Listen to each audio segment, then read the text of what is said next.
Сара жолдасы Жақып екеуі ғылым адамдары. Үйдегі қонақ бөлменің бір қабырғасын үлкен кітап сөресі алып тұр. Жақып ғылыми институтта ғылыми дәрежесі жоғары қызметкер. Сара жоғары оқу орнының мұғалімі. Сәуле есімді қызы мен одан 2 жас кіші Айбек деген ұлы бар. Сараның жанын жегідей жеп жүргенде осы жалғыз ұлдың басындағы бітпейтін мәселе. Сәулені қойшы, өздері сияқты бір зиялы отбасына келін болған, 2-3 баласы бар, жағдайы жаман емес. Ал Айбек, ұл десе қазақ жанын беруге әзір ғой. Айбек дүниеге келгенде Жақып пен Сараның қуанышында шек болмады. Жақсылық атаулыны жалғыз ұлдың басына үйіп төгу үшін ерлі-зайыптылар барын салды. Қанаттыға қақтырмай, тұмсықтыға шоқтырмай мәпелеп өсірді. Ел қиындық көрген 1990 жылдары нарық кезеңінде елдің баласы жамаулы киім киіп жүдеп жүргенде Айбектің қарны тоқ, көйлегі көк болды. Жақып пен Сара өздері аш қалса да үйдегі бар дәмдіні Айбектің аузына тосты.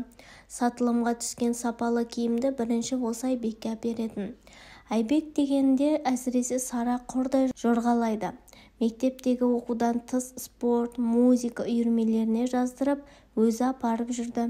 Жоғары сыныпқа көшкенде сыныптағылар мамасының баласы деп мазақтағанына қарамастан, Сара Айбекті еш жерге жалғыз жібермей, қайда барса да өбектеумен болды. Айбек мектепте жақсы оқыды. Сара Айбектің мұғалімдері ғана емес, үйірме жетекшілерінде балама жақсы қарасын деп әрдайым қонаққа шақырып сыйлықтарын аямайтын. Анасының еңбегін Айбек ақтамады емес. Шахматтан оқушылар арасындағы жарыстарға қатысып, жеңімпаз атанды.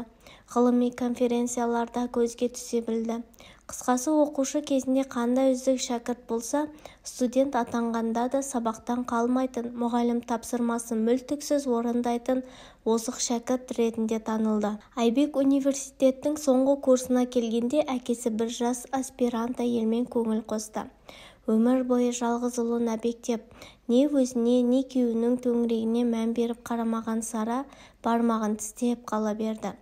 Жақыпты қайтаруға талпынбады да. Бұның жуастығын біліп алған жас әйел Жақыпты бір жолата меншіктеп алды десе болғандай. Құрбылары Сараға қазір еркек атаулы өз әйелін менсінбей, белгілі бір жасқа келгенде жастау келіншекке, тіпті балғын қыздарға көз салатын заман екенін білесің ғой. Бұл жаппай сәнге айналған үрдіс. Күйеуіңе ренжіме деп ақыл айтты. Сара ренжіген жоқ, әрине. Өйткені бар ақыл есі жалғыз ұлға ауған. Қайткенде де Айбектің өмірі басқадан артық болады.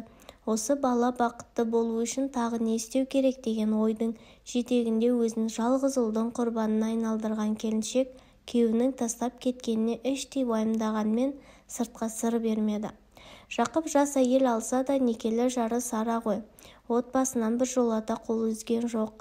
Туған туыстың жиын тойына анда-санда қатысып жүрді. Сара жоғары оқу орнын бітірген Айбекті әкесі жұмыс істейтін ғылыми институтқа орналастырды. Қолында дипломы бар, білікті маман болған кезінде де Айбек шеше қамқорлығынан ажырамады. Үйге келсе тамағы дайын, киімі түктеулі. Тумысынан көбіне үндемейтін, тапсырылған істі төзіммен атқара беретін. Жуас Айбектің сырлас досы да жоқ еді. Көзін ашқалы көргені шешесі. Ақыл айтатын досы да қандай да бір қиындықтың жақындағанын білсе, өбектеп қорғаштайтын қамқоршысы да осы анасы. Сөйтіп жүргенде уақыттың қалай өткені білінбей, Айбек 30-ға келді. Төңіректегі таныстарының ұл-қыздары отау көтеріп балалы шағалы болып жатыр.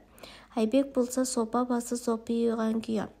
Ешқашан қызбен қыдырмақ төгіліп бетіне қарап сөйлеп көрмеген Айбектің ұяң мінезін білетін таныстары келін болар қызды өздері табуға кірісті. Бірақ Айбек кім қандай керемет қызбен таныстырсам деген ат-тонын ала қашатын. Ата-анаң қартаяды, қасыңда елің болмаса, ер адамға жалғыз қалу қиын. Жасы 60-қа келген әке-шешеңе немере сыйлайтын жасқа келдің ғой деген үлкендердің сөзі де Айбекке серпін бермеді. Айбектің жасы 35-ке келді. Сара мен Жақыптың туған туыс дос-жараны талай рет өнегелі отбасынан шыққан тәрбиелі қызбен таныстыруға талпынды. Бірақ Айбектің біресе сөзі жараспай, біресе айтқан бойжеткенмен кездесуге құлқы болмай, үйлену мәселесі кейінге қала берді. Сөйтіп жүргенде Сәуленің қайын жұртынан біреу Баян деген бойжеткен бар дегенді айтып қалды. Жұрттың үйлен деген сөзді шаршатқан болар. Әлде Баянмен некесі Баянды да бола ма деген сұрақ төңірегінде ойлануға шамасы жетпеді ме? Әлде басқалай нәрсе түрткі болды ма? Әйтеуір осы қызға Айбек үйленетін болды. Екеуі еш қыдырмастан шаңырақ көтеру мәселесі әп-сәтте шешіле қалғанына жұрт аң-таң. Баян дәрігер екен. Қаладағы жекеменшік емхананың бірінде жұмыс істейді. Сараның құрбылары емделуге барғанда қыз ұнап баласын алып берген ғой деп шешті. Бірақ бұл қызды Сараның таңдамағаны айқын еді. Қыз балаға ұқсамайтын дөңкиген денесі, сөйлегенде шәңкілдеп шығатын дауысы, қарқылдаған күлкісі мейірімді дәрігерге еш келмейді. Сара ұзын бойлы, момын да тұйық мінез Айбекке Баянды тең көрмеді. Бірақ 35-ке келгенде бұйыртып тұрғаны болса шығар, мейлі, келсін берейік, келін болған соң жағымсыз әрекеттері басылып түзелетін шығар деген үмітпен Сара ұлының Баянға үйленуіне келісім берді. Ана жүрегі сезген екен, келін кесапатты боп шықты. Әйел затына тән ибалықтан жордай, біреудің алдындағы асын тартып ішер арсыздығы той күнақ жұртқа жария болды. Жалғыз ұл болған соң әке-шешесі Айбектің тоңын елтігінен кем қалмайтындай жарқыратып өткізуге барын салған еді. Жылдар бойы жинаған қаржысын осы тойға аямай жұмсады. Онысы желге ұшқандай болды. Баян той үстінде елдің көзінше Айбекті құшақтап, ернінен сүйіп алды. Тойдың соңына дейін бірнеше рет бетінен сүйгенде ел таң қалыспен қараған. Баян Айбекке ғашықпын, ешкімге бермеймін деген сөзді тойдан кейін де ата-енесінің көзінше жиі айтып жүрді. Келінің жеке бас мәдениеті төмен болғанмен, уақыт өте келе өзгерер, әйтеуір балама дұрыс қараса екен деген ана үміті ақталмады. Баян көңіл күйі болса тамақ істейді, қаламаса үй шаруасына да қолын тигізбейді. Айбектің тамағын әзірлеп, жұмыстан күтіп алу, киімін жуып үтіктеу сияқты шаруаның барлығы сол күйі Сараның мойнынан түскен жоқ. Ол ма, Баян тамақты көп ішеді екен. Дүкеннен азық түлік тасу да ененің мойнында. Баянға әй дейтін әже, қой дейтін қожа жоқ. Қалаған күні төркініне кетіп қалады. Қала шетіндегі әке-шешесінің үйіне Айбекті шақыртып алады. Біресе шешесінің қасында, біресе әйелінің төркініне түнеп, екі ортада Айбек жүр. Бірте-бірте келінің бет ашыла берді. Төркінінен үйге келген сайын Сараға тиіседі. Үйіңізді Айбектің емес, менің атым аудармайсыз ба дей ме? Балаңыз менен ешқайда кете алмайды, мәңгі бірге емес дей ме? Орынсыз сөзі көп. Екі көзі Сараның күйеуі екеуі кеңес кезінде алған 2 бөлмелі пәтерде. Оқу білімнен басқаны білмейтін жуас отбасыға келінің салған ойраны аз емес. Келін боп түскен күні ақ үйдегі қабырға тола кітапты макулатураға өткізуді талап етті. Кітаптың неге керегі бар? Бар интернет тұрғанда. Үйде артық орын алады деп келіні құлақ етін жей берген соң Сара айтқанын орындады. Қап-қап кітапты кітапханаларға тегін берді. Бұрын мамыражай боп келген отбасында күнде ұрысты бастайтын келін енесінің жағынан түртпектеп, орынсыз сылтаумен жүйкесін жейді. Міне, Айбек пен Баянның үйленгеніне 3 ай өтті. Бұрынғы аққұба Сараның бетін әжім басты, көзінің алды ұйқысыздықтан көгеріп жүр. Баласының ертеңін ойлайды. Мынандай әйелмен ұзаққа бармасы анық. Не келін боп ата-енеге жақпайды, не әйел боп ерінің көңілін таппайды. Үйде көбіне сөйлейтін де осы Баян. Айбек неге ана бір туыстың ірі компанияда істейтін ұлы сияқты айына $5,000 таппайды. Айына келетін 100,000 теңге ғана дегенді жиі айтатын болды. Көкірегін тескен ақша дүние мүлік, төркініне де парасат әлемінен алыс екен. Құдалар дастархан басында кездескен сайын Баянның әке-шешесінің айтатыны, біреудің қалай жедел байығаны туралы әңгімелер, одан қалса үйге қандай зат сатып алу керегі.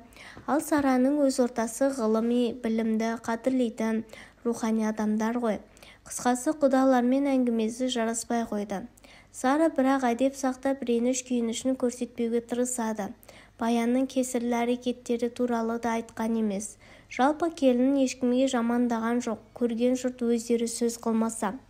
3 айдың ішінде Баян енесінің жүйкесін жеп, туған туыстың арасына да іріткі салды. Туыстар арасындағы ұрыс керістен Сара психологиялық күйзеліске ұшырап дәрігерге көрінуге мәжбүр болды.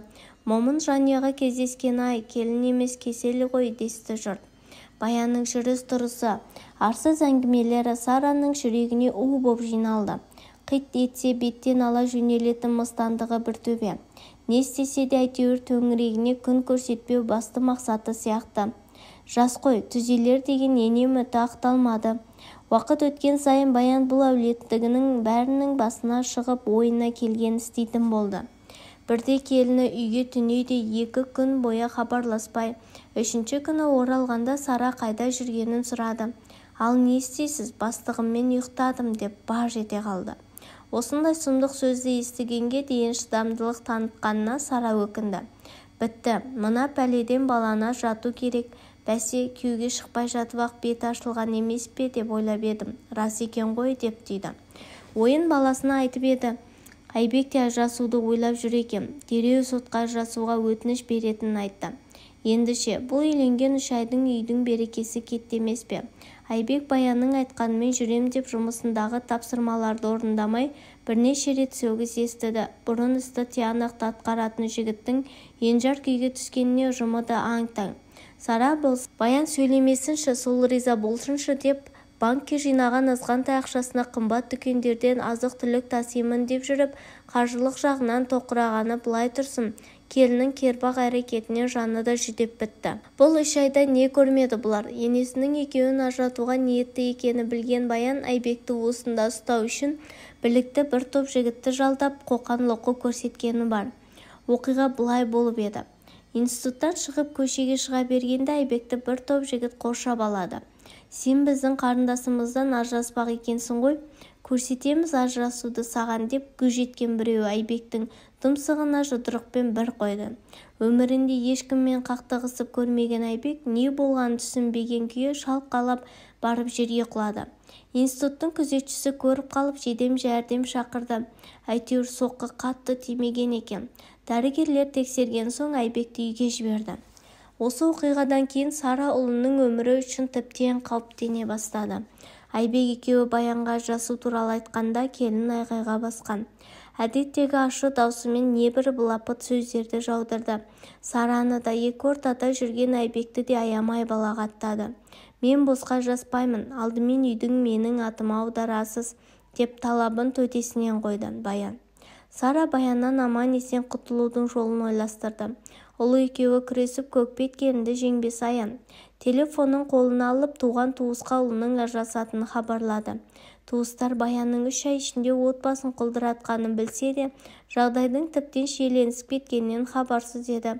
Сара көз жасына ерік берген күйі Болат деген үлкен ағасына да хабарласты. Келіні ажыраспаймын деп қасарысып отырғанын, сол үшін небір құйтырқы амалдарға барып, тіпті Айбекті бұзақыларға ұрғызғанын жеткізді. Қорықпа, туыстар жиналып, аждахаға айналған келіннен құтқарамыз, жап-жас боп алып, отбасын үрейге ұстаған не деген мыстан еді, деді Болат. Бұл ағасы мінезді, адуынды еді. Айбектің әйелмен ажырасуы туралы сот процесі өзі араласты. Баянның туыстарын шақырып, қызы келін боп түскелі істеген теріс әрекеттерін жіпке тізгендей айтып, арсыздығын бетіне басты. Баян өз қарнын тойдыртып, қымбат әшекейлер сатып алып, сәнді киінгеннен басқа түк бітірмегенін жеткізді. Бұндай теке терістен 2 жастың отбасы болып тұру мүмкін емес деп кесіп айтты. Үйленгендеріне 4 ай толған күні Баян төркініне бір жолата кетті. Кеткен келін оралмасын қайдан ғана кезігіп еді сол бәле деп есін жинай алмай Сара отыр.